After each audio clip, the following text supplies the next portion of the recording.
Hello students, हम चलते हैं हमारे कॉलॉइड्स के नेक्स्ट टॉपिक पे, that is properties of colloids. हम कॉलॉइड्स की कुछ प्रॉपर्टीज़ देखेंगे या पढ़ेंगे जो ट्रू सॉल्यूशन से कितनी ज़्यादा अलग है या ट्रू सॉल्यूशन से कुछ प्रॉपर्टी सिमिलर है या नहीं। ठीक है, उसमें सबसे पहले हम पढ़ेंगे कॉलिगेटिव प्रॉपर्टीज़। कॉलिगेटिव प्रॉपर्टीज़ को हमने सॉल्यूशन चैप्टर में भी पढ़ा है। हमें पता है कि कॉलिगेटिव प्रॉपर्टीज़ वो होती हैं which depend on the number of particles not the nature of particles. यानी कि colligative property is directly proportional to we can say number of particles. ठीक है, अब नंबर ऑफ पार्टिकल्स की हम बात करें तो हमें पता है कि ट्रू सॉल्यूशन में पार्टिकल साइज कम होती है। जैसे कि हम एग्जांपल लेते हैं, एक तो ट्रू सॉल्यूशन का और एक हम एग्जांपल लेते हैं हमारे कॉलॉइड्स का। हमें पता है ट्रू सॉल्यूशन की पार्टिकल साइज कम है, तो यहाँ पर जो नंबर ऑफ पार्टिकल्स है वो ज़्यादा होंगे और कॉलॉइड्स में पार्टिकल्स की साइज बड़ी होती है। तो हम कह सकते हैं कि यहाँ पर नंबर ऑफ पार्टिकल्स जो है वो कम होंगे और यहाँ पर ज़्यादा होंगे। ठीक है, अब मैं कह सकती हूँ more is the number of particle, more frequent या more observable will be the colligative property. यानी जितने ज़्यादा पार्टिकल होंगे उतनी ज़्यादा कॉलिगेटिव प्रॉपर्टी होगी, जितने कम नंबर ऑफ पार्टिकल्स होंगे उतनी कम ऑब्जर्वेबल केमिकल कॉलिगेटिव प्रॉपर्टी होगी। हमने 4 कॉलिगेटिव प्रॉपर्टीज़ पढ़ी थी।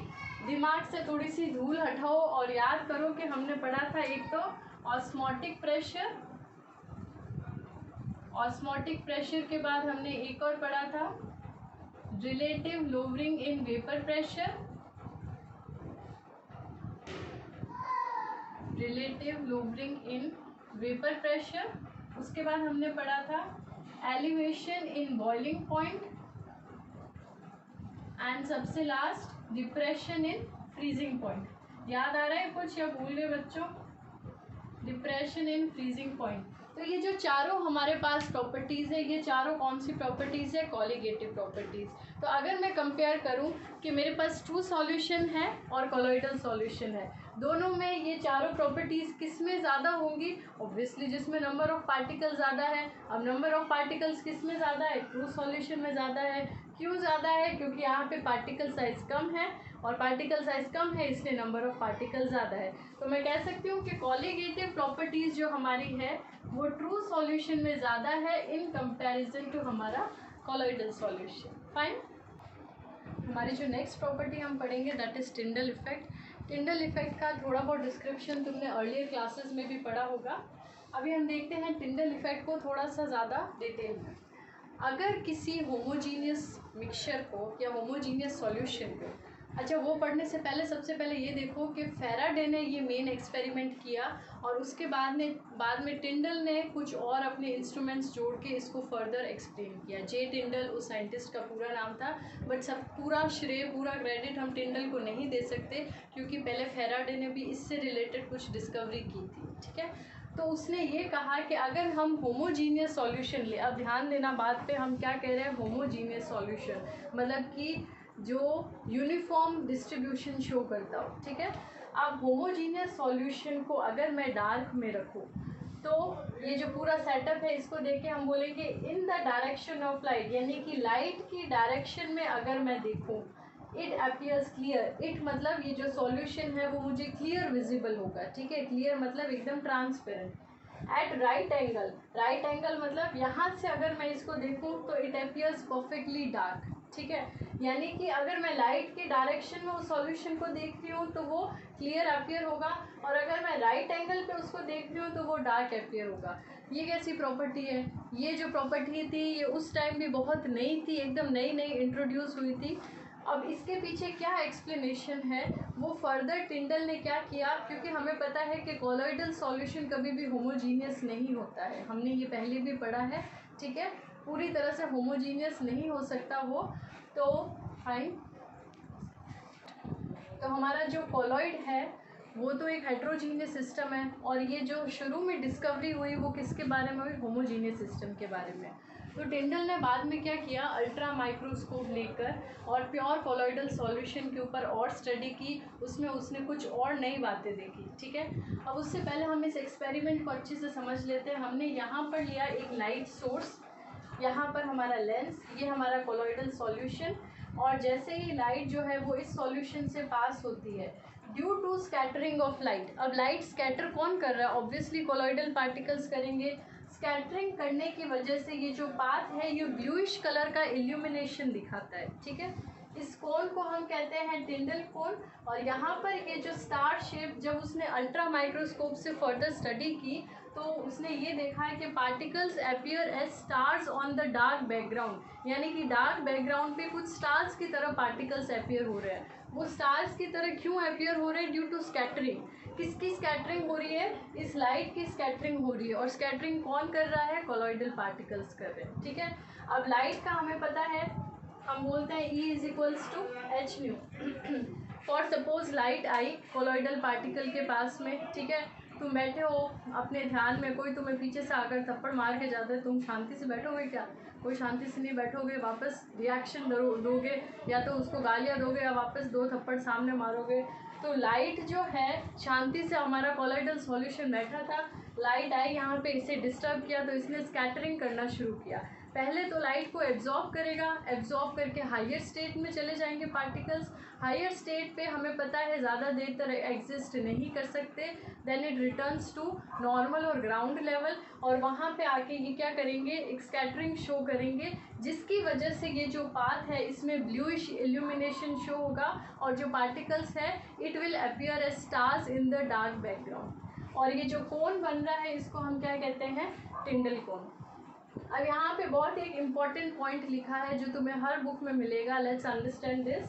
Tyndall effect is due to the fact that colloidal particles scatter light in all the directions in space, and this scattering of light illuminates the path of beam in colloidal dispersion। वही जो मैंने बताया कि colloidal particles जो है वो सारे direction में स्कैटरिंग करते हैं, और इसी स्कैटरिंग की वजह से ये जो बीम है ये दिखाई देती है हमें कोलॉइडल डिस्पर्जन में। और सबसे इम्पॉर्टेंट चीज़ अगर हम कहें तो हमारे पास 2 पॉइंट्स है, वो होने ज़रूरी है, तभी हमें टिंडल इफ़ेक्ट ऑब्जर्व करने को मिल सकता है। वो जो 2 चीज़ें हैं वो यहाँ मैंने बॉक्सेस में नीचे लिखी है। Diameter of dispersed particle should not be much smaller than lambda of light use, यानी कि डिस्पर्स्ड पार्टिकल जो है उनका डायमीटर बोले तो सर्कल हम ड्रॉ करते हैं, डायमीटर एक एंड से लगा करके दूसरा एंड की दूरी, तो डायमीटर कह दो या साइज़ कह दो, एक ही चीज़ है।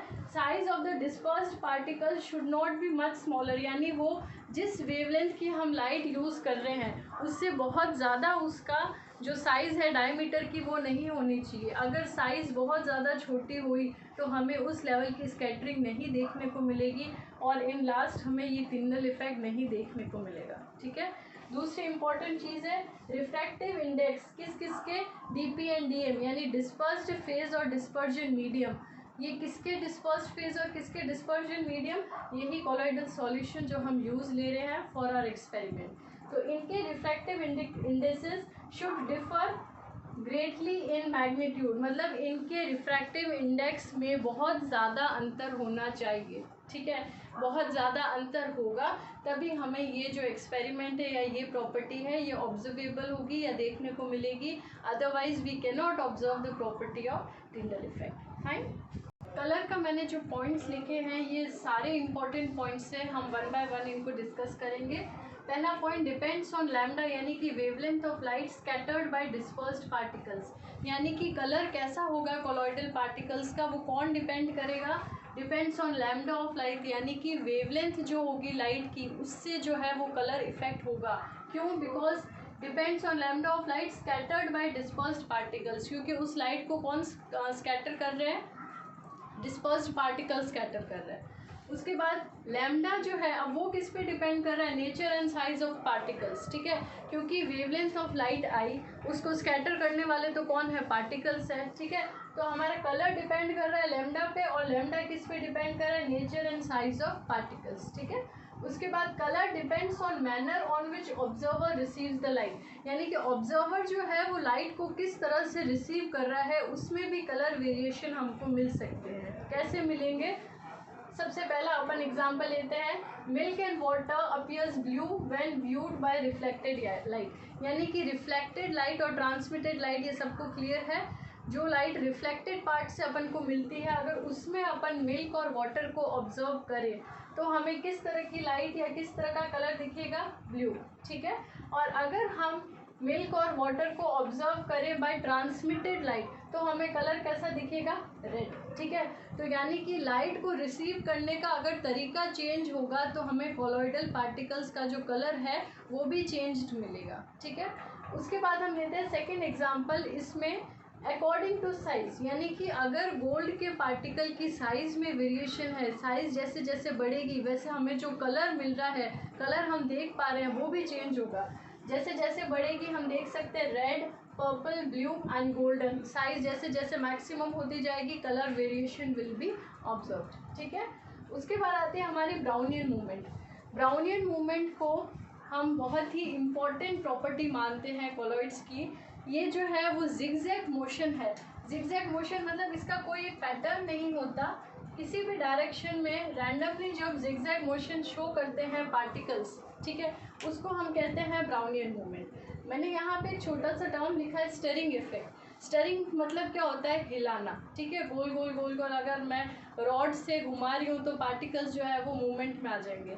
तो ब्राउनियन इफेक्ट में जिगजैग मोशन की वजह से पार्टिकल जो है वो मोशन में रहते हैं और इसी वजह से वो सेटल नहीं होते। हम कहते हैं कि कॉलॉइडल सॉल्यूशन जो होता है उसमें पार्टिकल्स हमेशा यूँ सस्पेंडेड रहते हैं। जैसे कि अगर मैंने सैंड डाल दी पानी के अंदर तो वो तो नीचे सेटल डाउन हो जाएगी। अगर मैंने आटा मिक्स कर दिया तो वो कहीं ना कहीं आटा जो है वो डिस्पर्जन मीडियम में जो पार्टिकल्स है वो घूमते रहेंगे। तो वो किस वजह से कॉलॉइडल पार्टिकल्स में यूँ पार्टिकल सस्पेंडेड रहते हैं? ड्यू टू ब्राउनियन मूवमेंट, ठीक है। अब उसमें एक और इम्पॉर्टेंट चीज़ है, it is independent of nature of colloid. इसको कोई मतलब नहीं कॉलॉइड किस तरीके का है, whether it is lyophilic, it is lyophobic, her colloid में ब्राउनियन मूवमेंट शो होगी and that is must. Depends on size of particle and viscosity. ये बहुत ही सिंपल सी चीज़ है। अगर विस्कोसिटी ज़्यादा होगी, ठीक है, अगर एक कमरा है वहाँ पे बहुत ज़्यादा भीड़ है, मुझे उस कमरे के यहाँ इस कोने से लेकर उस कोने तक जाना है, ठीक है। अगर भीड़ भड़ाका बहुत ज़्यादा होगा तो मुझे मूवमेंट करने में थोड़ी सी प्रॉब्लम होगी, और वहीं अगर कमरे में सिर्फ 2-4 लोग हैं तो मुझे इस कोने से उस कोने में जाने में कोई डिफ़िकल्टी नहीं होगी। वैसे ही पार्टिकल्स जो है अगर विस्कोसिटी कम होगी यानी लिक्विड जो है वो कम गाढ़ा होगा तो उनकी जो मूवमेंट है पार्टिकल की जिगजैग वो बहुत इजीली होगी। और वही अगर मैं कहूँ कि लिक्विड जो है वो बहुत ज़्यादा डेंस है, गाढ़ा है, विस्कोसिटी ज़्यादा है, तो जो जिगजैग मोशन है वो थोड़ी डिफ़िकल्टी से शो होंगे या ब्राउनियन मूवमेंट उनमें कम ऑब्जर्व की जाएगी, ठीक है। तो इन शॉर्ट हम कह सकते हैं Brownian movement is inversely proportional to size as well as viscosity, यानी कि साइज़ अगर बहुत ज़्यादा हुई या विस्कोसिटी बहुत ज़्यादा हुई तो Brownian movement will decrease. Last point है unbalanced bombardment of particles by particles of dispersion medium. Mainly इसमें डिस्पर्जन मीडियम के जो पार्टिकल्स होते हैं वो अनबैलेंस्ड बॉम्बार्डमेंट करते हैं, यानी अनबैलेंस्ड एक दूसरे से टकराते हैं जिसकी वजह से ब्राउनियन मूवमेंट हमें ऑब्जर्व होता है। फाइन।